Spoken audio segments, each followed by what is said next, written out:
রাগ করেন না, এগুলো বাস্তব। আর আমার দিকে তেরে এসে কোনো লাভ নাই, কারণ এটা হচ্ছে অকাট্য সত্য কথা যে আমরা আল্লাহ পাকের জমিনে আল্লাহর খেলাফতের দায়িত্ব পালন করছি না। আমরা আল্লাহ পাকের জমিনে আল্লাহর নিয়ামতগুলো ভোগ করে আল্লাহ বিরোধী অপশক্তির স্বার্থ রক্ষা করছি। না হলে বাংলাদেশের মতো জায়গায় কেউ ট্রান্সজেন্ডার চালু করতে পারে?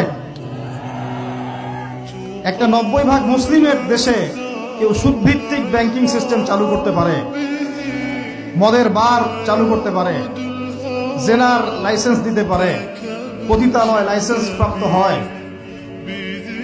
কখনো ওই যে যাত্রা পালা গান ঢাকঢোল ডুবি তবলা বাজতেছে, কেউ প্রতিবাদও করতে পারে না। করতে গেলে তাকে বলা হয় সে মৌলবাদী, সে সন্ত্রাসী, সে জঙ্গি, উগ্রবাদী।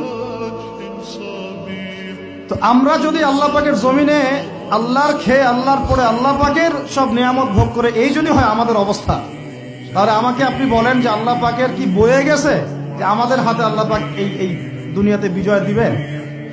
আর কোনো জাতি নাই, পুরো মহাবিশ্বে সবাই আল্লাহর হুকুম মেনে চলে। সূরা বনী ইসরাঈল পড়েন, এমন কোন সৃষ্টি নাই আল্লাহ পাকের যে আল্লাহর তাসবিহ পাঠ করে না। শুধু মানুষই হতভাগা একটা সৃষ্টি। আমরা, আল্লাহ মাফ করেন আমাদেরকে, নামাজও পড়ে।